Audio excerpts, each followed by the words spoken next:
Bismillahirrahmanirrahim. Assalamualaikum warahmatullahi ta'ala wabarakatuh. Alhamdulillah rabbil alamin, wassalatu wassalamu ala asyrafil anbiya wal mursalin wa ala alihi wa sahbihi ajma'in. Raditu billahi rabban min islami dina bi Muhammadin nabiyya wa rasulah. Allahumma salli ala sayyidina Muhammad wa ala alihi wa sahbihi ajma'in. Allahumma anta rabbuna wa rabbuhum wa qulubuna biyadik. فإنما تقنه أنت اللهم اغفر لنا ولهم اللهم اغفر لنا ولهم اللهم اغفر لنا ولهم بزدنا علما والحمد لله رب العالمين. InsyaAllah bab 85, bagaimana sepatutnya seseorang di waktu pagi. Bagaimana sepatutnya seseorang di waktu pagi. Apakah perbuatan ataupun amalan ataupun pekerjaan yang sebaiknya dilakukan di waktu pagi. Qala mu'allif rahimahullahu ta'ala, Abu Layth As-Samarqandi meriwayatkan dengan sanadnya dari Mujahid berkata, Abdullah bin Umar radhiyallahu anhu memberi nasihat kepadaku, Ya Mujahid, idza asbahta fala tuhaddis nafsaka fil masa'i wa idza amsayta fala tuhaddis anfasak.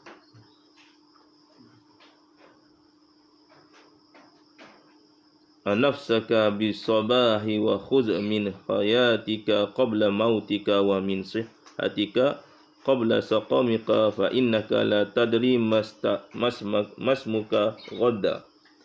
Hai Mujahid, kata Abdullah bin Umar, jika kamu di waktu pagi, maka jangan berasa akan sampai petang. Maknanya pertamanya perasaan kita, niat kita, i'tikad kita untuk membetulkan akidah. Kita duduk waktu pagi ni, jangan kita duduk puasa sampai petang. Maknanya kena buat benda ibadah, buat benda baik, jangan buat maksiat. Itu. Jadi kalau kita dah hidup waktu pagi ni, belum tentu kita akan dapat hidup waktu petang. Lepas tu kena buat benda elok-elok. Benda elok ni bukan suruh semayang sepagi tu, bukan suruh puasa sepenuhnya, bukan suruh berzikir tak henti-henti. Maknanya zikir ni bukan suruh zikir, maksudnya zikir mulut lidah tadi tu, la ilaha illallah tak henti-henti. Sebab kata takut mati. Tak, jangan buat maksiat. Kerja apa? Ibadah, zikir juga. Macam-macam benda lah yang kita boleh buat, asalkan benda itu bermanfaat di sisi Allah Subhanahu Wa Taala. Bertani ke, apa dia, ternak ke, tapi buat kerana Allah Subhanahu Wa Taala. Mencari nafkah, berkeluarga, itu. Mana tapi yang kena pastinya kita ni dah hidup waktu pagi ni, bangun, ya Allah bangunkan kita lepas subuh itu, apa dia, waktu pagi nak solat subuh, terbangun, terjaga, roh dikembalikan. Tapi dengan kita puasa, kita akan hidup sampai petang. Makna maksudnya jangan buat benda maksiat, jangan buat benda jahat dengan benda yang Allah murka. Dan jika waktu petang, jangan berasakan sampai pagi. Kita hidup waktu petang, jangan ada puasa sampai pagi esok.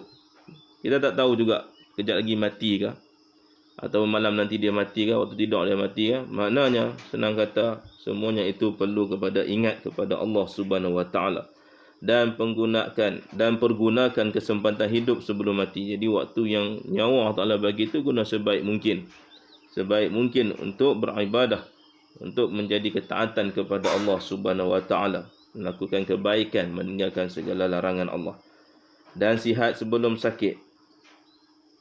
Sebab kamu tidak mengetahui apakah namamu letak di hari kemudian. Kita tak tahu apa yang akan berlaku, masuk di kelompok yang mana, abrar ke ataupun fujar. Itu kelompok-kelompok yang baik ke ataupun kelompok-kelompok yang sebaliknya. Kita tak tahu, duduk di aliyin ke di sijin. Diminta. Jadi kita kena beringat selalu. Ini yang perlu kita ingat di awal-awal pagi bangun daripada tidur. Mana kita ucapkan alhamdulillah, syukur pada Allah, tapi belum tentu lagi kita boleh hidup sampai petang. Kita sampai waktu petang kita ucap alhamdulillah, belum tentu kita dapat waktu pagi. Supaya apa? Sentiasa kita ingat kepada Allah Subhanahu Wa Taala. Seorang hakim berkata, seseorang di waktu pagi harus niat 4 macam. Di waktu pagi ni ada 4 niat yang perlu kita kena ingat.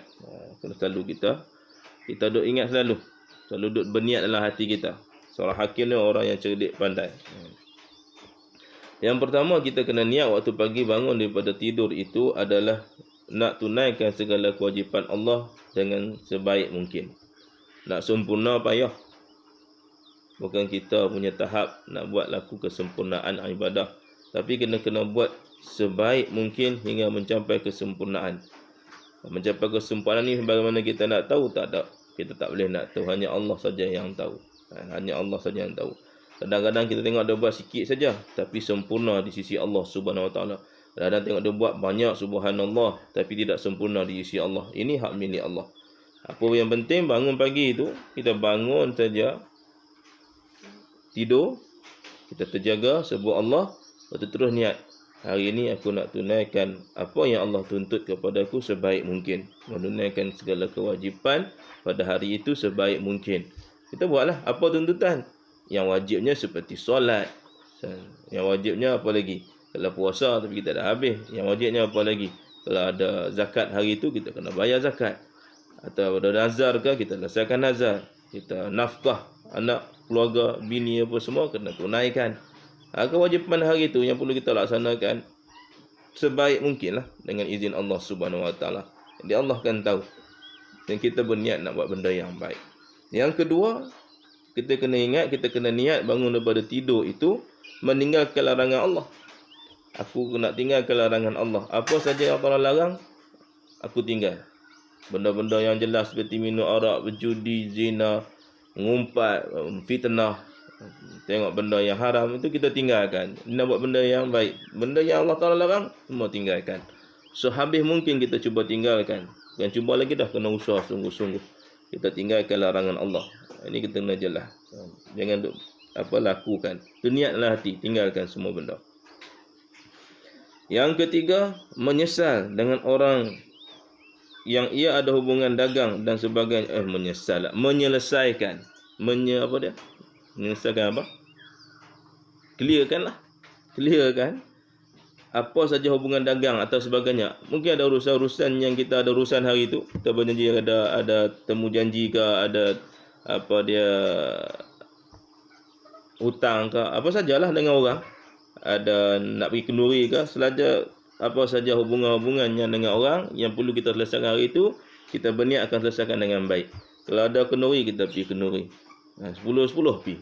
Kalau kita ada urusan jual beli, pergi usaha jual beli. Ada hutang piutang, kena selesaikan. Ada hari itu kena listkan. Itu cara ada kita list. Apa kita nak selesai hari ni? Ini kerja hari ni aku nak pergi sini, selesaikan yang ni. Aku hari ni pula pukul sekian-sekian jam aku nak pergi sini. Jadi kita listkan benda ni. Hari itu kan jadi baik. Begitu. Kalau kita duduk belajar, kalau kita duduk di pejabat, kita akan list. Ada catatan kerja harian. Jadi kita list pukul 8 dah siap dah. Pukul 12 aku siap ni. Petang, okey, aku dah free. Okey, aku nak tambah kerja untuk esok selesaikan hari ni. Kita listkan semua tu. Tak semestinya tulis. Tapi kalau tulis tu bagi kita takut lupa. Kita ada handset. Kalau jenis ingat kuat Imam Syafi'i tak ada masalah. Tak tulis pun tak apa. Ingat bilah. Itu. Kita list siap-siap. Berapa jam, berapa. Dalam tempoh waktu ni aku buat list benda yang kita perlu selesaikan dengan tu. Dengan orang lah terutamanya. Urusan-urusan dengan orang. Dokumen ke apa semua dengan orang. Yang keempat, kita niat hari itu juga pagi-pagi memperbaiki hubungan dengan kawan-kawan. Sama ada memperbaiki hubungan dengan kawan-kawan tu memang kena dah. Memperbaiki hubungan dengan lawan-lawan. Musuh-musuh kita, tak kira lah musuh apa sekali pun. Terutamanya sekarang musuh politik lah. Nak bergaduh. Benci sampai ke tahap tak tentu halang. Ini kadang-kadang yang perlu. Kita benci kerana perbuatan yang mungkin dia tidak faham, batil, menyokong kepada yang tidak baik. Ataupun dia buat benda yang tidak elok, ataupun benda-benda yang dia bergaduh, benda kecil. Kita perbaiki hubungan, cari jalan penyesuaian. Itu kena ada niat. Dengan ada niat ni lah jadikan jadi baik nanti tu. Ini masyarakat akan bersatu padu. Mana disatukan hati-hati kerana Allah Subhanahu Wa Taala mengeratkan silaturahim antara satu sama lain. Sama ada orang-orang sama Islam ataupun dengan orang kafir. Ini kena ada niat. Menyelesaikan masalah pemusuhan antara satu sama lain. Maka jika ia pagi-pagi ada niat untuk demikian, empat-empat tadi kita niat, dan ada harapan termasuk orang soleh yang untung. Inilah orang-orang soleh. Sebab tu orang soleh ni diselesaikan banyak benda. Kerana dia dah niat. Innama a'malu binniyat wa innama limri'in ma nawa. Apa ini dia akan dapat? Pasti akan dapat dan wajib akan dapat. Macam mana nak dapat takkan niat saja. Ni tak boleh nak cakap apa orang yang tak cerdik. Dia tak tahu niat ni adalah satu benda yang begitu besar di sisi Allah, lebih besar daripada kita duk kerja dapat gaji buta macam tu saja, tak ada apa, tak ada guna. Walaupun dapat gaji tu boleh buat macam-macam sedekah apa semua, tapi niat itu lebih besar di sisi Allah Subhanahu Wa Taala. Kita kena tahu. Orang putih pun tahu the power of niat. Bagaimana kita nak ni niat, bagaimana nak laksanakan niat. Huraian bab niat ni sampai kiamat tak habis. Orang yang faham, orang yang cerdik bukan duk cerdik dapat A, bukan duk cerdik dapat jazah, bukan duk cerdik. Cerdik di sisi Allah ni, dia mengetahui apa hukum agama Allah, dia mengetahui ketakwaan kepada Allah, dia tahu kematian dia akan tiba. Itu orang cerdik. Nabi tak sebut orang cerdik ni dia ada banyak sijil, orang cerdik ni dia dapat gaji besar, tak ada. Nak ikut gaji besar-besar lagi para ulama punya gaji. Tabarakallah subhanahu wa ta'ala. Mereka ni gaji Allah Ta'ala bagi, tak ada siapa boleh bayar. Nabi sebut tidak ada satu sen pun yang boleh bayar kepada para ulama, kerana mereka tidak ada nilai yang begitu, nilai yang boleh dibayar. Walaupun dikumpul seluruh harta atas muka bumi ni, hingga campur harta di langit, tak boleh bayar gaji kepada orang-orang yang berilmu menyampaikan ilmu mereka. Satu sen pun tak boleh nak bagi, kerana tidak ada satu nilai. Tak ada satu nilai yang mampu untuk bayar. Mereka ni Allah Ta'ala bayar, yang tidak ada tolak bandingnya. Sebab tu mereka ini Allah tahan dulu. Tak boleh masuk syurga bukan kenapa? Kerana nak suruh dia selamatkan orang-orang lain pula. Dan orang yang sayang pada alim ulama mendapat tempiah tu masuk dalam syurga. Sayang dia, bukan ngaji pun, dia sayang. Itu Allah akan bertanya nanti. Jadi 4 benda ni pagi-pagi kita kena ingat. Niat nak buat ketaatan sebaik mungkin, nak tinggal larangan Allah sebaik mungkin, nak lesaikan segala hubungan kerja pada hari itu sebaik mungkin, dan juga nak hubungkan silaturahim dengan kawan-kawan dan juga musuh-musuh kita, nak cari jalan penyelesaian, menjadikan erat, satukan hati-hati. Ini kalau orang kita boleh buat, dan bukan kita boleh buat, wajib buat. Wajib sampaikan pada orang lain. Agar kita jadi manusia yang bertakwa di sisi Allah, menjadi manusia yang soleh. Ini antara sifat orang-orang yang soleh yang di sisi Allah Subhanahu Wa Taala. Orang beruntunglah orang soleh ni. Seorang hakim ditanya, orang yang baru tidur harus niat apa? Ni banyak kita sebut. Ustaz pun selalu sebut banyak kali dah. Jadi kita kena ingat, niat sebut Allah jangan lupa. Bangun tidur Allah jangan lupa. Sebut Allah dahulu. Terjaga saja sebut Allahu Akbar. Lepas tu duduk sekejap dalam 2 minit baca doa. Baru kita kemah-kemah tempat tidur. Dia ada lagi ditanya, kalau kita duduk bangun tidur nak sebut apa ni? Lalu jawab seorang hakim orang cerdik pandai. Tidak dapat ditanya tentang bangunnya. Tidak dapat ditanya tentang bangunnya sehingga diperhatikan bagaimana tidurnya. Tengok tidur dia macam mana. Kalau dia tidur lembu gitu. Tidur lembu. Tak ada pun jagalah tidur lembu. Tak ada adab ke. Lembu pun ada tertib tidur. Kuda ada tertib tidur. Tidur kuda ni bila dia tidur? Berapa jam dia tidur kuda? 15 minit. Mana ada 15 minit? Kalau kuda tidur 15 minit, mati nama dia. Dia 5 minit pun dia tak sampai. Dia hanya tidur beberapa saat sahaja. Penat macam mana sekalipun, hanya berapa, kuat-kuat pun seminit dia tidur. Lepas tu tengok berjalan dia banyak. Bila dia tidur? Dia tidur sekejap saja. Napping. Kejap. Lepas tu dia akan jadi kuat balik. Tenaga balik. Kuda, lembu. Tidur. Tu tengok dua elok ya. Tidur. Mulut dia zikir. Tengok mulut dia zikir. Kau tengok mulut tak? Tu kena tengok. Dalam satu bab mengaji agama, dalam ilmu Allah ni, perhati tengok haiwan. Kena perhati tengok haiwan. Apa dia buat? Baru kita jadi manusia yang bagus. Manusia yang soleh. Kena perhati. Dalam Islam ni ada. Semua ilmu ada. Sesudah kata ilmu Islam ni, duk ngaji tentang masjid, surah, imam, semayang. Tidak. Macam-macam. Buat kipas dah. Benda bentuk kipas nak pusing tu lagu mana. Ada dalam Islam. Orang kafir duk ambil, dia claim dia punya. Kita duk bangga. Bengong kat situ. Jadi kita kena ingat, dah lama dah sistem kincir angin apa semua dibuat, tenaga. Islam dah lama duduk. Cuma kita tak ngaji, tak jumpa buku, tak jumpa kitab. Nak suruh baca kitab, tobat tak faham. Bahasa manuskrip mana kita tahu. Bubuh lah kepala bawah, lagi pening kepala. Jadi kita kena cerdik semua benda. Kena cerdik semua benda ni sehabis mungkin lah kita kena cerdik, kena tahu, kena faham. Jadi bagaimana kita nak tahu kita punya bangun tidur tu, tengok tidur dia macam mana. Kalau tidur jenis tidur anjing, bangun dia pun macam anjing. Kalau tidur dia tidur, ini kalau kita tengok dalam kitab-kitab ulama yang lain lah. Kalau tidur jenis tidur ular, bangun macam ular. Kalau tidurnya macam apa dia lembu, bangunnya macam lembu. Jadi kita tengok. Jadi kata ulama ini, dia orang tanya dia, macam mana nak tahu kita nak bangun ni? Tengoklah. Tengok tidur dia macam mana, baru kita tahu nak bangun dia macam mana. Maka siapa tidak mengetahui bagaimana tidurnya, tidak akan mengetahui bagaimana bangunnya. Kalau tidur pun tak tahu. Cuba hang tidur, tunjuk cara tidur macam mana, tak tahu. Tak boleh. Mana bangun pun lagi tak tahu. Dia tidur macam mana? Sebelum tidur ambil wuduk. Sebelum tidur ambil wuduk lagi tu, kita duduk baca surah Al-Mulk. Kita tambah sikit, baca surah Kahfi 10 ayat akhir ataupun awal. Mungkin sedikit zikir. Jadi nak masuk tidur tadi tu, dah betul-betul nak tidur, ambil wuduk. Naik sebelum naik katil ataupun di pembaringan, kibah dulu. Sebab syaitan duduk bertenggek, duduk makan karipap ramai-ramai, atas tilam. Dia duduk makan buat kenduri kendara atas tilam tu. Jadi kita main tidur juga macam terus je. Tu maknanya dia geng syaitan, dia berkenduri kendara dengan syaitan, syaitan makan dia. Itu dibalut dengan tali 3. Jadi maknanya kita naik masuk bilik, baca bismillah, masuk rumah baca bismillah, masuk bilik baca bismillah, sampai tempat tidur tu maknanya angkat dulu, kibah dulu supaya halau syaitan-syaitan ni, syaitan yang tak halus ni, yang duk tenggek, duk buat kenduri kendara atas katil. Basih apa semua apa yang patut. Maka duduk, lalu bacalah apa dia 3 kul. Tak kisahlah nak baca 3 kul. Ni amalan-amalan lah. Baca 3 kul. Baca bismillah 21 kali. Lepas tu apa dia syahadah kita baca asyhadu an la ilaha illallah wa asyhadu anna muhammadar rasulullah. Tu selawat 3 kali, istighfar 3 kali. Itu amalan-amalan yang kita gabung-gabungkan yang disebut para ulama, disebut oleh Nabi SAW. Kita gabungkanlah. Lepas tu kita tidur sebelah kanan dahulu.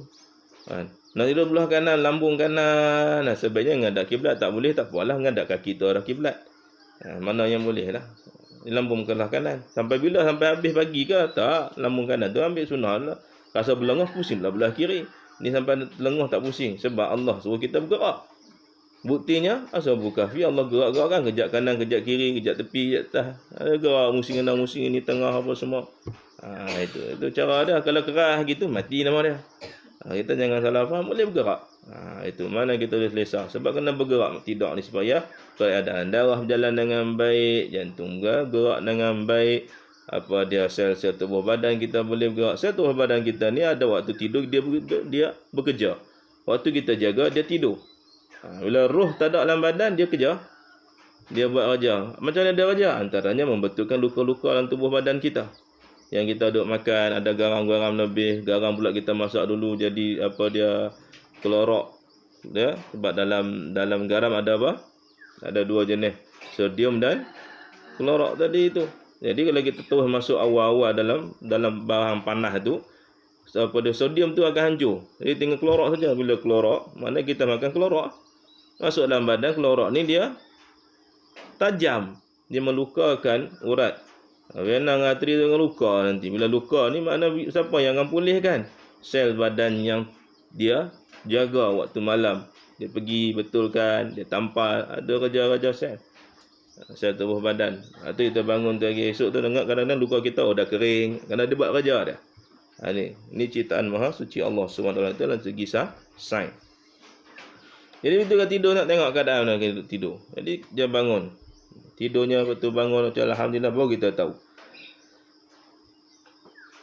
Mengetahui bagaimana tidurnya, tidak akan mengetahui bagaimana tidurnya. Kemudian ia berkata, seorang tidak boleh tidur sehingga menyelesaikan 4 macam. Jadi kata seorang hakim ini, dia bagi pula pandangan dia, kalau nak tidur ni, jangan tidur lagi dia tak selesai 4 benda. Apa dia? Yang pertama, jangan tidur selama di atas bumi ada musuh, sehingga minta halalnya.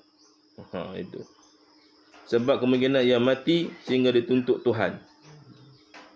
Jangan tidur selama dia ada musuh. Mungkin dia ada dosa ke, musuh dia tu mungkin dia terbuat salah dia lah. Kita lah mungkin terbuat salah ke, termengumpat ke, terfitnah ke, terpukul dia ke. Dia jadi musuh kita, dia tak puas hati dengan kita. Dan memang salah kita kena pergi minta maaf dengan dia. Kena minta maaf. Itu maknanya jangan tidur hari itu selagi orang kita tak minta maaf dengan orang kita buat dosa dengan dia. Itu. Kita kena minta halal dengan dia. Kalau ada hutang yang tak mampu, kita minta. Mohon. Takut-takut mati, tak selesai benda tu, tergantung roh kita. Ini tahap orang-orang yang memang muqarrabin. Tapi kita kena buat. Payah nak buat. Memang inilah kewajipan sebab kita dah biasa dengan kehidupan zaman milenial ni. Zaman-zaman yang penuh dengan fitnah. Jadi kita tak berasa benda ni perlu ke buat. Wajib buat. Kita rasa susah sebab kita dah biasa buat benda maksiat. Tu kita rasa susah buat benda soleh. Tapi bila kita biasa buat benda soleh, benda maksiat tu akan rasa susah kita nak buat. Dan benda yang disuruh oleh ulama ni akan mudah kita buat. Jadi maknanya sebelum tidur tu kita kena minta maaf. Kalau ada kawan tadi kita duk bergaduh pondok sebelah, kita kena pergi jumpa dia sebelah.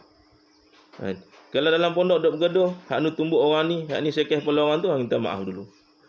Sampai lebam biji mata. Itu. Kan duduk saja. Takut-takut nanti mana dah tahu, mungkin punya melawak. Lawak je ustaz, tak apa. Memang kami lawak macam tu, tumbuk-tumbuk kuat-kuat kan. Sampai lebam biji mata. Lah hati kata, aku tak maaf kali ni. Kita tak tahu. Aku tak maaf kali ni. Ampun, mati kalau dalam tidur. Macam mana keadaan? Tak tergantung roh kita tengah langit. Allah tak hantar kita di tempat siji pun tidak. Iliyin pun tidak. Itu. Jadi kita kena minta maaf dulu. Ataupun kita maafkan orang lain. Siapa-siapa ada dosa dengan kita, dia sedar tak sedar, kita sedar tak sedar, kita ampunkan dosa-dosa dia semua. Besar ke kecil kita ampunkan. Itu sebelum tidur. Kalau dia ada hutang dengan kita, dia tak mampu bayar, kita halalkan. Dia mampu bayar, kita harap memudahkan. Ini rugilah. Mana ada rugi? Orang rugi ni sebab dia sayang dunia, dia rasa rugi. Orang yang tak fikir dunia, dia takkan rasa rugi sebab dia tahu lebih besar di akhirat itu.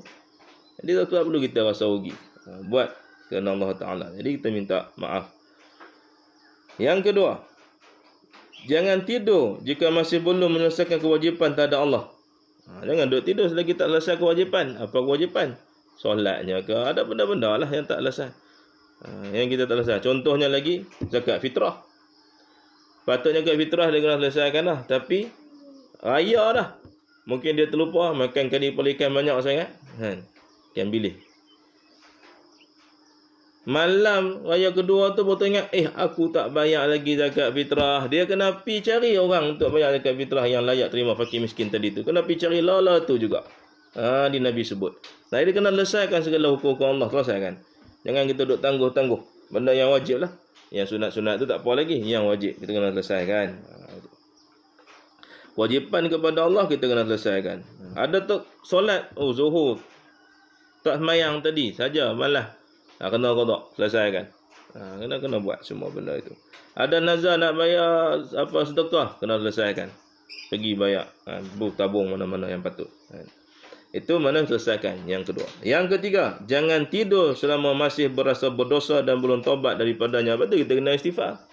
Kita jangan duduk tidur lagi, kita dah berasa ada dosa, istighfar sampai kita tertidur dengan istighfar, baru kena. Ni tak, astaghfirullahaladzim, astaghfirullah. Kata 3 kali. Dia sebut 3 kali. Astaghfirullahaladzim, astaghfirullahaladzim, astaghfirullahaladzim. Itu level orang awam, biasa-biasa. Allah terima tak? Allah tak terima. Tapi kan kita nak duduk kat situ saja. Kita kereta pun nak upgrade. Baju pun kita nak ikut fashion zaman. Kopiah pun. Bukan ikut kopiah dah, macam-macam jenis dah fashion sekarang ni. Dulu putih ni ada, warna purple pula. Warna hitam pula, warna merah pula. Macam-macam. Dulu pudah biasa sajalah. Ni hampa punya pudah, hampa punya nikok tu dia pelik-pelik dah. Kan? Ada hak lambung kat atas, ada hak lambung kat tepi, ada sengit sebelah. Aku pun tak tahu apa sebab dia. Kan? Mungkin kepala tinggi sikit pun sebelah kanan. Hak ni belah kiri pula. Kan? Pelik-pelik. Hak ni kurang itu kecil dah, ni besar dah sebab pangkat dia naik dah.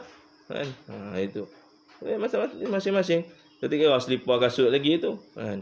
15 biji selipar dah ada. Semua tu koyak pelik aku. Kan? Selipar aku dah elok je sampai hari ni. Lepas merata dah. Selipar dia koyak. Aku pun tak tahu kenapa. Sebab apa? Kedekut.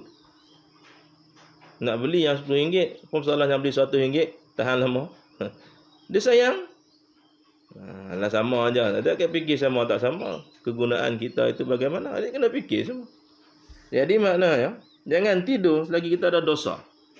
Kena istighfar sampailah kita tertidur. Ataupun Allah beri ketenangan pada kita. Istighfar banyak-banyak. Astaghfirullahalazim, hati berasa dosa apa, dosa aku, ya Allah, sedar aku minta ampun. Astaghfirullahalazim. Jangan tidur dengan kita tidur macam tak ada masalah. Jangan macam tu. Kena istighfar banyak-banyak. Kena amal sampai mati. Sebab apa kena istighfar? Kemungkinan ia mati dan dianggap terus-menerus dalam dosa. Kalau tak istighfar, dia mati, mungkin dia mati dalam dosa. Wa na'udzu min zalik.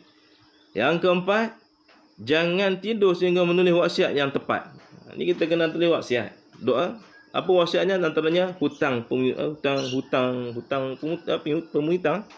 Hutang-hutang yang kita ada tu kena tulis dalam buku khas. Wajib kena ada buku hutang. Dalam buku hutang tu kena tulis detail.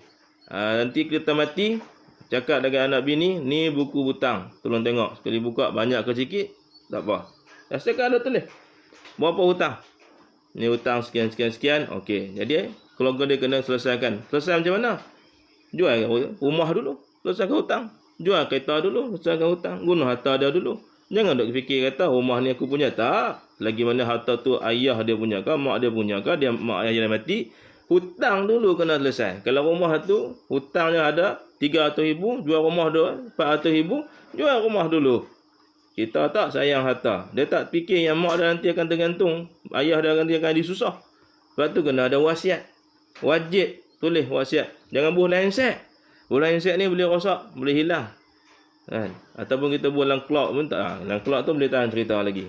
Sebab boleh tengok balik dalam cloud. Google Cloud ke apa semua tak kisahlah. Dalam apa Telegram yang ada cloud lah. Mana ada awan di dalam alam maya sana tu yang tak hilang.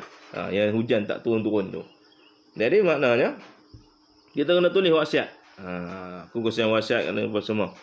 Bertukar wasiat ke, hari ni wasiat nak bagi pada orang ni, esok pula terfikir aku nak tak bersalah orang pula, tulis wasiat untuk orang ni. Pasti kan ada wasiat, pasti kan ada tulisan semua tu sebelum kita tidur, dengan tepat, dengan terperinci, supaya orang yang nak menguruskan ni tidak jadi susah.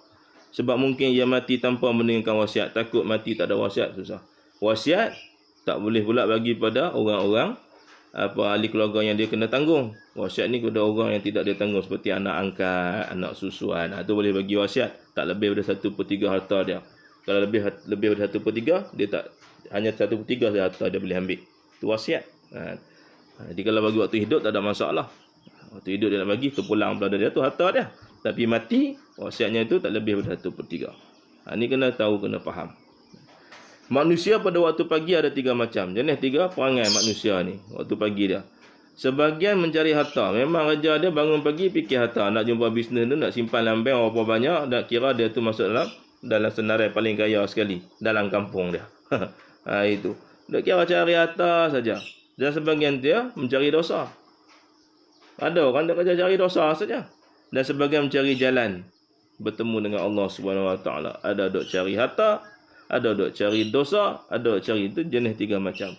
Adapun yang sibuk mencari harta, maka ia tidak akan makan lebih daripada rezekinya meskipun berharta banyak. Ulama sebut orang yang cari harta, kita akan tengok orang cari harta, subhanallah, kaya, sungguh kaya, tapi apa yang dia guna makan dia tu tak boleh, tak dapat barakah. Takat makan lagu tu je lah. Boleh makan harta tu je lah. Dan kadang-kadang harta banyak, rezeki je tara tu tak tambah, bahkan kurang lagi. Orang yang cari harta, kerja cari harta, rezeki je itu bukan bertambah, bahkan kurang. Walaupun rasa lambang dia banyak, kurang. Sebab tak ada manfaat dalam lambang. Tak boleh nak guna pakai apa semua. Dia di masalah pada dia, ada masalah di dunia dan akhirat. Dia orang sibuk cari harta. Harta banyak, tapi sama makan lagu tu juga. Ni. Bukan tak ada cari harta. Niat kita tadi tu, kalau mata-mata cari harta, tak ada guna pakai. Tara tu sajalah, rezeki tak akan bertambah. Mana tidak ada barakah. Dan yang berpagi-pagi sibuk mencari dosa, maka pasti mendapat kehinaan. Yang cari dosa tu kira adalah memang hina lah, dapat murka Allah Subhanahu Wa Taala. Dan yang mencari jalan, maka Allah akan berikan rezeki dan jalan. Siapa cari jalan, mana mencari Allah Subhanahu Wa Taala, dia dapat rezeki, dia akan mendapat jalan penyesuaian yang Allah berikan. Wa may yattaqillah yaj'al lahu makhraja. Allah buka jalan yang begitu luas yang kita tak sangka-sangka. Fa inna ma'al usri yusra, inna ma'al usri yusra, fa iza faragta fansab ila rabbika farghab. Selesai kerja, maka selesaikan kerja lain pula. So kita fikir Allah selesaikan kita, dah mudahkan kita. Ini Allah berikan orang yang cerdik, orang yang bijak. Kita kerja kerana Allah suruh kita kerja, bukan nak cari harta. Kita kerja kerana Allah suruh kita kerja. Kita dikasap tadi itu. Bila kita kerja, harta tu memang Allah dah bagi pada kita. Bagaimana Allah nak bagi? Terpulang pada dia. Mungkin sebab kita dapat gaji, mungkin sebab kita dapat dia hadiah, mungkin sebab kita orang nak sedekah, macam-macam cara Allah nak bagi. Jumpa emas ke, Allah nak bagi. Sebab harta itu apa yang bermanfaat pada kita, bukan duit, bukan kita boleh lihat dalam bank ada banyak, tidak. Apa saja yang bermanfaat pada kita, itulah harta rezeki yang Allah nak bagikan. Seorang hakim berkata, siapa yang berada di waktu pagi, maka ia dilazimkan oleh dua macam. Dia ada waktu pagi, Allah lazimkan. Dia kata kalau Allah lazimkan, mana lazimnya dia ada dua jenis macam perasaan. Rasa aman dan takut. Ada orang bangun pagi, dia rasa aman, tenang. Ada orang bangun pagi, rasa resah, takut. Ini jenis dua orang. Kita ikut belah mana? Adapun perasaan aman, maka ia harus berasa aman dengan jaminan Allah mengenai rezeki. Aman ni maksudnya rezeki. Rezeki ni bukan makan. Rezeki ni bukan duit. Rezeki ni bukan harta. Rezeki ni dia satu benda yang begitu besar dan luas. Bukan makan, bukan duit, bukan harta, bukan tak. Dia begitu luas yang tak boleh dipikirkan oleh manusia. Jadi orang yang aman waktu pagi, dia bangun berasa aman, maka Allah perluaskan rezekinya dan kita tak rasa risau. Banyak rezeki yang Allah akan bagi pada dia. Berasa aman dengan jaminan Allah, dengan rezeki. Dia tahu Allah akan bagi rezeki. Apa rezeki yang Allah nak bagi, terpulang. Makan tu salah satu perhiasan rezeki tadi itu. Duit itu perhiasan pula pada benda yang kita nak beli tadi itu. Ada perhiasan saja. Adapun rezeki ni bukan perhiasan, dia satu benda nikmat yang Allah berikan. Adapun rasa takut, maka ia harus takut bila belum menyelesaikan kewajipan terhadap Tuhan. Jadi takut, kita kena takut. Kita kena takut bahawa kita takut tak dapat nak selesaikan kewajipan pada Allah. Jadi kita kena selesaikan. Itu. Takut hanya tidak mampu menyelesaikan kewajipan pada Allah. Itu saja. Tak takut benda lain. Tak takut tak ada duit, tak takut tak makan. Jangan. Takut tak minum, takut anak tak sekolah, takut. Semua takut. Tak payah. Tak perlu takut. Yang perlu takut yang sebenar-benar adalah takut kita tak dapat menyelesaikan tanggungjawab kita, kewajipan kita kepada Allah SWT. Baru yang termasuk semua. Kita tak hantar kita anak kita tepi sekolah. Itu mana takut kenapa? Sebab tak selesaikan tanggungjawab kita untuk mendidik anak-anak. Itu baru kena. Ni tak takut anak pergi sekolah kerana bodoh. Dia tak tahu. Bukan sebab pergi sekolah cerdik. Tidak. Allah tak kata lagu tu. Itu antara kasab, usaha yang Allah sebut. Sebab kecerdikan ni kadang-kadang Allah bagi dengan cara lain. Bukan cara belajar. Tapi belajar itu satu kewajipan. Satu kasab yang Allah suruh, yang Nabi suruh. Tapi adakah cerdik dengan belajar tadi? Tidak. Kita tak tahu bagaimana Allah beri cerdik kepada kita. Mungkin cerdik yang kena ibadah. Mungkin cerdik kena fikirkan Allah. Mungkin cerdik yang kerana selalu buat kebaikan. Mungkin cerdik yang kena pengalamannya. Macam-macam. Namun menuntut ilmu itu kewajipan. Apa ilmu yang wajib? Ilmu agama. Ilmu lain tak wajib. Tak ngaji pun tak apa, tak ada dosa. Tapi tak ngaji ilmu agama, berdosa selalu. Neraka tempat dia. Hantar ngaji matematik, tak berdosa. Hantar ngaji kat sekolah rendah, tak berdosa. Hantar ngaji masuk universiti, tak berdosa. Tak ada berdosa sikit pun. Tapi kalau hantar ngaji ilmu agama, itu berdosa. Kerana itu kewajipan yang Allah berikan pada kita. Talibu ilmi ala qadri ta'ala kulli muslim. Kena ngaji. Itu ilmu. Sebagai satu usaha. Adapun nak dapat ilmu itu kena faham. Mengaji wajib. Nak dapat ilmu itu bukan kerja dengan kita belajar. Dia boleh dapat dengan cara Allah Ta'ala nak bagi bagaimana. Allah didik Nabi Musa macam mana. Allah didik Nabi Saleh macam mana. Allah didik Nabi Isa macam mana. Bahkan Allah didik Nabi Muhammad macam mana. Tak pergi sekolah pun. Tapi menjadi seorang pemimpin agung. Seorang guru yang begitu besar. Tak nak pergi sekolah. Tapi Allah didik mula dengan kehidupannya. Tak ada mak ayah. Tentang keyatiman anak yatim. Dididik sebagai seorang anak yatim. Bagaimana perasaan anak yatim? Allah sebut, kami menjadikan kamu anak yatim supaya kamu fikir bagaimana anak yatim yang lain. Wadduha wal laili idza saja ma wadda'a rabbuka wa ma qala walal akhiratu khairul laka minal ula wala sawfa yu'tika rabbuka fatarda alam yajidka yatiman fa'awa. Pandang, tengok. Allah jadikan kamu, kami jadikan kamu sebagai yatim supaya kamu tahu apa perasaan anak yatim. Itu Allah jadikan. Allah didikkan Nabi dengan gembala kambing. Allah didik Nabi dengan dia duduk mak angkat, mak susuan dengan rakan-rakan. Allah didik Nabi dengan perniagaan. Sekolah Nabi begitu berluas. Terus praktikal, terus faham. Itu Nabi dia orang yang begitu hebat dia punya jati diri dia. Dia Rasul, Nabi. Ya, Nabi dan Rasul ni ikutan. Kita kena ikut lah. Kita tak boleh jadi Nabi, tapi kita boleh ikut dan wajib ikut cara Nabi. Kita dah selalu pegang. Dia Nabi, memanglah macam tu. Nabi ni diutuskan untuk jadi ikutan. Rasul, penyampai. Bila sampai, kita kena ikut. Sifat Nabi tabligh, menyampaikan. Kita ada pergi. Memang kita tak mampu jadi macam Nabi. Tetapi ingat, kita kena ikut cara Nabi. Nak sampai tahap Nabi memang kita takkan dapat. Tapi ikut Nabi itu wajib. Dapat tak dapat tu kerja Allah Subhanahu Wa Taala. Dia orang yang jenis jahil, yang jenis tak mau ikut ni mula kata macam tu. Dia Nabi tak payah ikut kan. Kita kalau sampai memang takkan sampai. Tapi wajib ikut Nabi.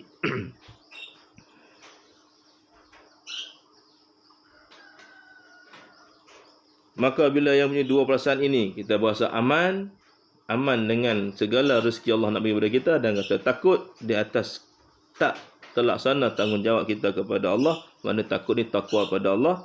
Bila kita ada dua ini, aman dan takut kepada Allah, diberi yang pertama Allah akan berikan rasa qanaah. Qanaah, teriman terhadap apa yang Allah beri pada dia. Kesederhanaan, rasa qanaah, cukup saja. Kan sederhana cukup. Cukup saja, tak ada masalah. Hari ni cukup, esok cukup, lusa cukup.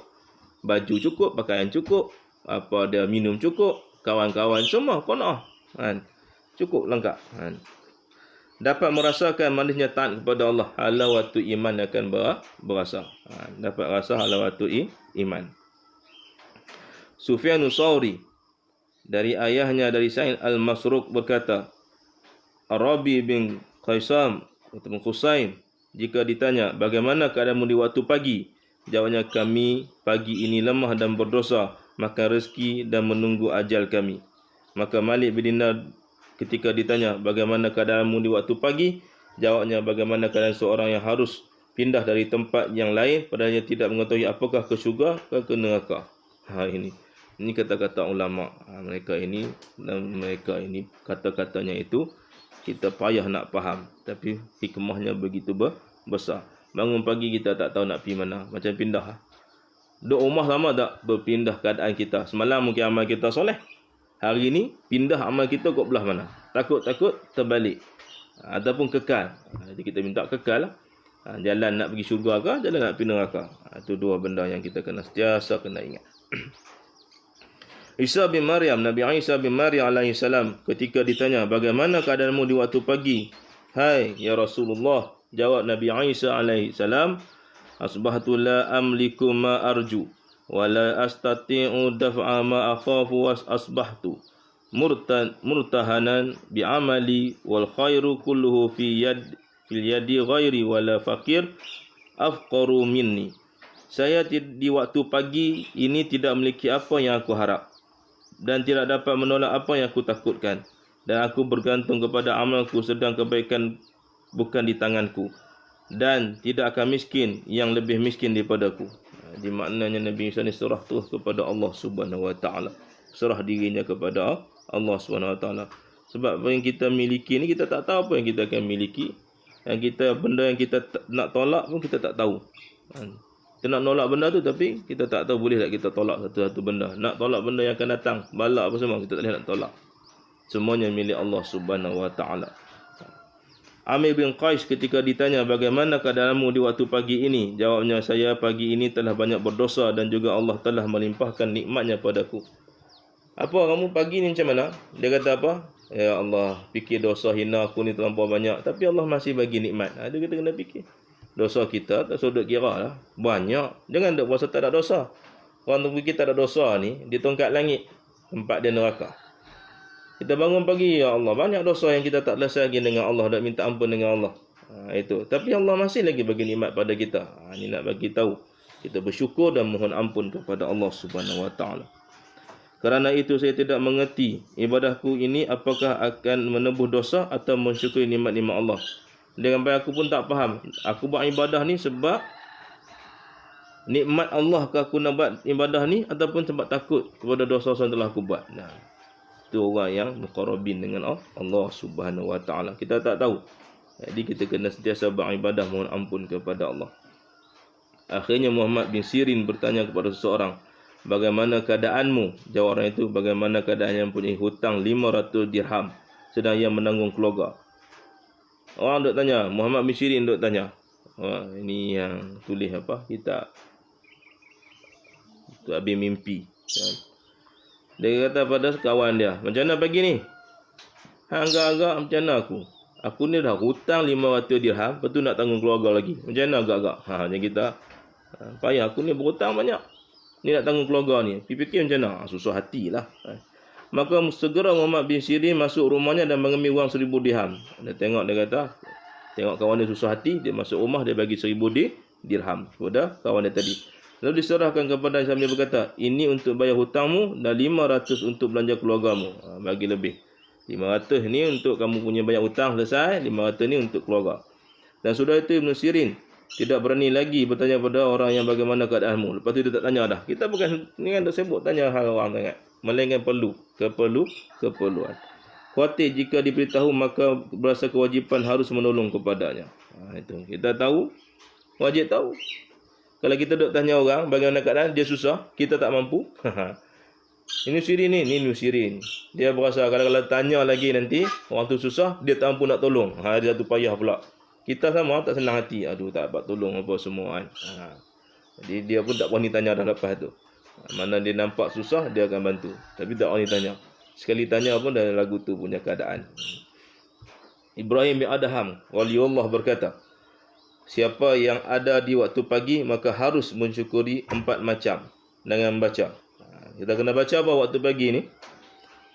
Yang pertama, kita kena baca bangun pada tidur ataupun waktu subuh, lepas subuh tu, alhamdulillahillazi nawwara qalbi binuril huda wa ja'alani minal mu'minina wa lam yaj'alni dhalla. Segala puji bagi Allah yang menerangkan hatiku dengan nur hidayah dan menjadikan aku dari kaum mukminin dan tidak menjadikan aku sesat. Ini kita kena rajin doa. Yang kedua kita baca apa? Alhamdulillahillazi ja'alani min ummati Muhammad sallallahu alaihi wasallam. Segala puji bagi Allah yang menjadikan aku dari kalangan umat Nabi Muhammad sallallahu alaihi wasallam. Itu kita kena baca selalu. Alhamdulillah.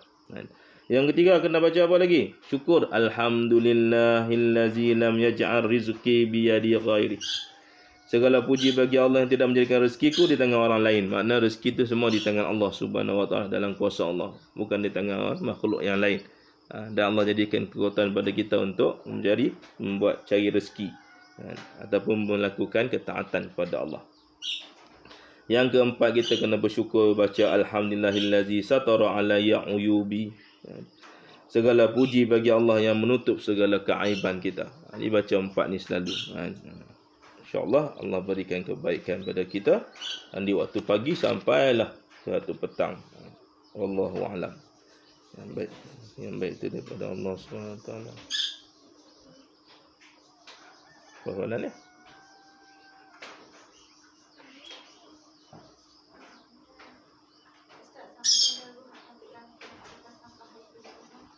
Siapa yang berhutang, yang ada hutang orang apa semua, kita sebut tergantung ni, ulama sebut tergantung ni tak tahu nak pergi mana.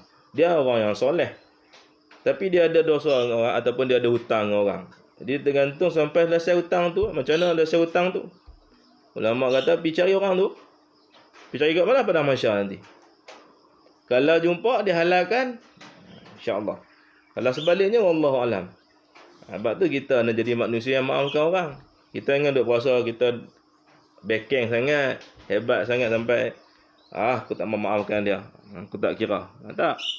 Kita tak tahu kita ni macam mana. Kita hanya hutang orang kita tak sedar pun ada. Kita dosa dengan orang pun kita tak sedar pun ada.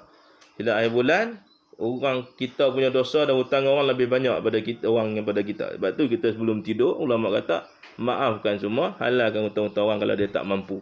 Supaya apa? Supaya orang lain pun sama kepada kita. Itu cara ada. Tapi kalau kita pun, dia senangnya, what you give, you get. Apa yang kamu bagi, kamu akan dapat balik. Ini. Tapi kalau kamu pun tak pernah bagi, macam mana kita dapat balik? Payahlah macam tu. Jadi kalau tak orang tu tak halalkan kita, kita takut kita tergantung. Sebab tu kena tulis, catat, ahli keluarga selesaikan. Kalau tak dapat selesaikan, kat pada masyarakat tu kena pergi cari dia. Minta halal hutang dengan dia. Kalau tak halal, kita minta halal lah. Mudah-mudahan Allah berikan kebaikan. Semuanya hidayah Allah. Everything yang kita sebut ni adalah dalam satu kalimah, iaitu hidayah Allah. Dapat hidayah Allah, kita selamat. Tak dapat hidayah Allah, wa na'udzubillah min zalik. Wallahu a'lam. Ha? Apa dah?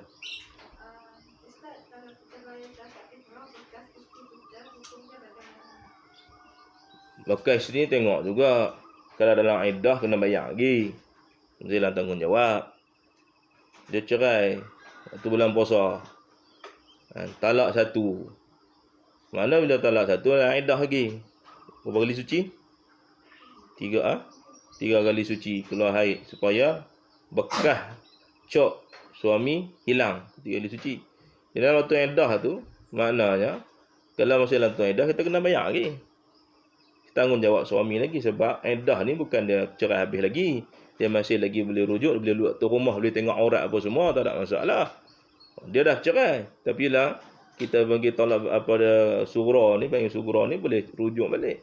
Duduklah tu rumah. Suami isteri dia dah cerai pun boleh tengok aurat apa semua, tak ada masalah. Mungkin rasa sayang balik, dia rujuk balik. Yang tak boleh ni bila dah habis waktu iddah tadi tu, tu kena pindah rumah dah habis. Kalau dah pindah rumah, jadi si isteri tadi tu dah jadi hak kepada si ayah ataupun si atuk. Atuk dengan ayah dah yang kena bayar. Tapi kalau dia bekerja, dia bayar sendiri ya. Dia tanggung dia sendiri, bukan suami. Tak ada suami dah lah. Bekas melainkan kata saya sayang lagi kat dia tapi saya nak bayar kat dia. Boleh nak bayar. Telefon dia minta izin, saya nak tolong bayar dekat fitrah 5 tahun terus. Jadi 5 tahun ni saya minta izin untuk bayar. Bukan 5 tahun bayar sekaligus tak. Tahun ni fitrah, itu puasa tahun depan bayar. Dia kata, okey saya izinkan. Saya izinkan awak bayarkan fitrah pada saya. Baru kita boleh bayar atas izin dia. Kalau tak izin, kita bayar, haram, hukumnya tak sah. Kena minta izin. Sama juga lah kalau apa dia nak bayar zakat ayah kita, kena minta izin. Ayah nak zakat fitrah anak dia, kena minta izin. Sebab bukan tanggungan dia lagi dah. Itu. Betul lah, dapat edah tadi tu lah. Nama pun bekas isteri. Bekas isteri tu bukan tanggungjawab lagi dah. Tak perlu bagi nafkah dah. Yang bagi nafkah dalam edah saja. Habis edah, dah cerai habis dah. Mana kalau nak bersama, kena nikah balik. Itu maknanya bekas isteri, dia tak ada tanggungjawab lepas dah. Tanggungjawab dia jatuh kepada ayah dia balik. Tanggungjawab jatuh pada atuk dia balik. Itu. Kena pergi cari token company. Company tak ada, jin punya semua orang. Kena pergi cari token company tu. Hutang dengan siapa sekali pun kena pergi cari sampai jumpa. Kena bayar. Tak kira kena bayar.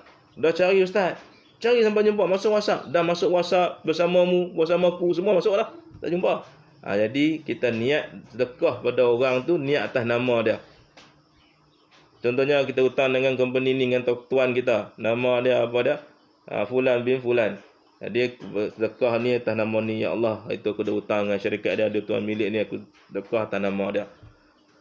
Jadi, itu satu cara. Kita tak kata dia sempurna, tapi itu cara. Tiba-tiba kita jumpa. Tadi cari dah. 4 tahun cari, tak jumpa. Jadi kita dah putus asa, dah macam cara tercari, tak jumpa. Masuk dalam FB apa semua, tak jumpa. Jadi kita pun sedekah atas nama dia. Kita mungkinlah berhutang RM1,000. Kita pun sedekahlah pada sekolah. RM1,000 atas nama dia. Niat atas nama orang yang kita hutang tadi tu. Duit dia lah. Tiba-tiba kita jumpa dia pula. Lepas tu kita cakap, aku itu ada hutang dengan hang. Cari tak jumpa bos.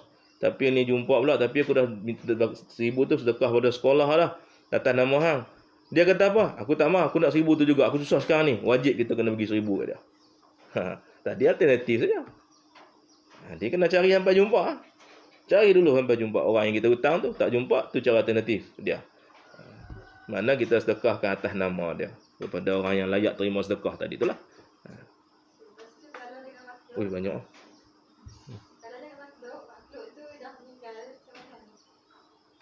Hutang dengan makhluk.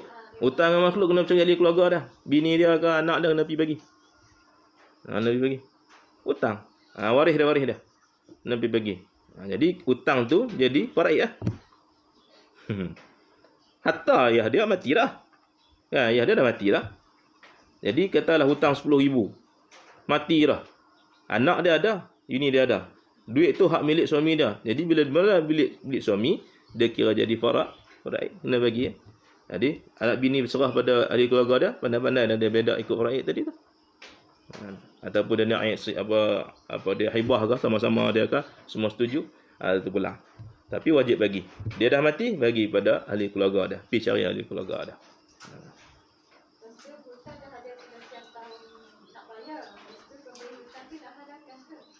Ha?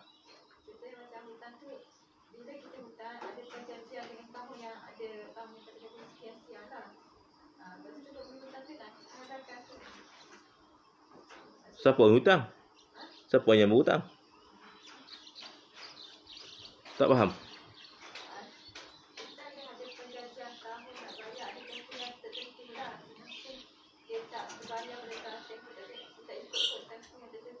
Tentang bank ni.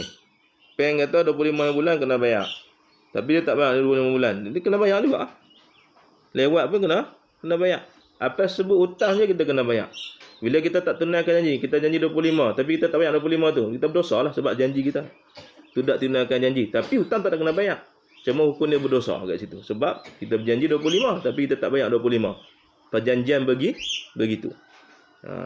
Dia kena bayar 25. Contohnya, kita hutang 10,000. Bayar setiap bulan 500. Sampai habis 20,000 tadi, 500.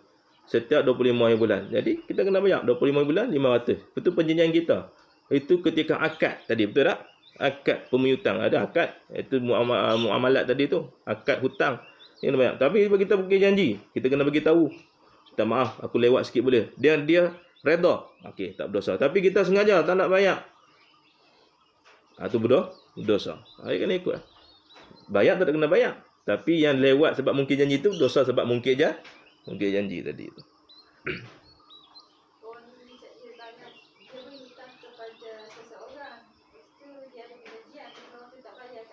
Dia berdosa.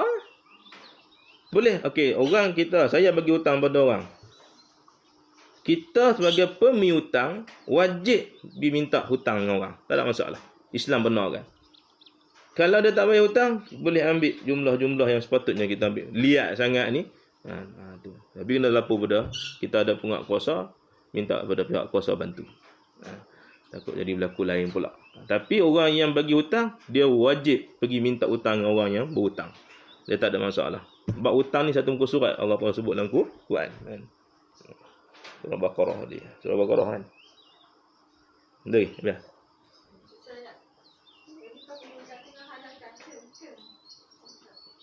Kalau orang yang soleh yang betul-betul bertakwa pada Allah, senang je. Kalau dia mampu bayar, maka pemudahkan urusan dia. Kalau tak mampu bayar, aku halalkan hutang tu jadi sedekah. Pahala besar di sisi Allah. Senang kan? Tapi kalau jumlah yang banyak, kita minta lah sikit. Mampu dia bagi. Contohnya dia hutang kita 10,000. Banyak jumlah tu. 10,000 ni boleh nikah satu lagi. Kan? Dia minta lah. Berapa bayar yang dia boleh bagi kan. Jadi mana minta berapa lah bagilah berapa kalau tak bagi berapa pun bagilah kan. Kalau tak mampu nanti tu mudahkan orang yang kita sebagai pemiutang ni, mudahkan orang yang berhutang tu. Kita tahu kita kewajipan boleh minta, tapi atas dasar keimanan, ketakwaan pada Allah, mudahkan kerja dia. Mudah-mudahan Allah mudahkan urusan kita. Mudah kerja. Kita pun tak ada serabut kepala nak cari hutang, fikir hutang, dia pun tak ada serabut kepala. Kata saya try buat. Ini kalau duk fikir hutang, kita serabut kepala, nak tunggu bila nak bayar, tak puas hati apa semua. Sampai kita beriman, kalau tak ada hutang dia bayar pada aku susah. Takut jadi macam tu pula. Jadi senang cerita ikut cara Nabi. Maafkan orang, kalau dia tak mampu bayar, bayarlah mana dia mampu. Kalau dia mati, aku halalkan. Senang je. Mudah. Orang buat macam ni, tengok orang yang rajin buat macam ni, dia senangnya hidup. Orang pada hutang ni banyak, 50,000, 60,000, tapi kata kalau mampu bayarlah, tak mampu nak buat macam mana, bukan rezeki saya. Dia hidup senang, kaya mereka. Hak duk cari hutang ni dia pening kepala. Itu. Ha. Kalau dulu-dulu tak buat hutang dengan orang bukan Islam, sekarang ni kalau semua waris tak buat hutang. Oh, dia tak kira asal hutang ke, kira Islam tak Islam kena bayar. Kena apa? Kena bayar, kena pergi cari. Kena pergi cari. Tahu pula tok nenek dia hutang. Dia tak kira siapa. Kafir ke, kita hutang dengan Ahong ke, hutang dengan Samir Raju ke, kena pergi bayar. Hutang RM2 pun kena pergi bayar. Mungkin Samir Raju dia beriman, dia kata tak ada apa, aku halal saja. Itu tak ada masalah. Kalau berhutang, tok kita berhutang. Tok tulis wasiat pada kita, kita tak lahir lagi. Esok, hutang aku cucu pertama. Dia tak lahir lagi, cucu pertama. Mak dia kata, ni mak pun tak baca wasiat ni, Tok hang bagi. Aku rasa Tok hang nak bagi harta kat hang ni. Oh, dia pun seronok lah. Umur 18 tahun baru kerja kan. Buka-buka wasiat tengok, Tok dah meninggal, Tok ada hutang dengan Asar kan. 3,000 tolong bayar nah. Oh, baru dapat. Kena bayar. Pergi cari Asar. Asar pun dah meninggal dah. Kan? Asar lebih tua daripada Tok dia tadi tu. Mati dah pun. Kan? Masuk kubur dah. Jadi dia kena cari keluarga Asong tadi tu pergi bayar. Cari ya sampai jumpa. Hutang pun kena cari sampai jumpa. Nak buat macam mana itu hukumnya. Dah. Oh. Laki ya, perempuan tak ada. Laki ni dia pinjam duit daripada saudara dia jugalah. Pinjam duit untuk beli tanah. Lepas tu dah meninggal, kena lelaki ni tak sempat lelaki ni meninggal tak sempat nak bayar. Jadi yang orang yang bagi pinjam tu, dia ambil tanah. Tengok nilai, tak boleh ambil lagu tu je. Dia ada waris dia. Dia pinjam duit saja. Jadi dia kena beritahu dekat waris dia, takut laku jadi tikai yang lain pula.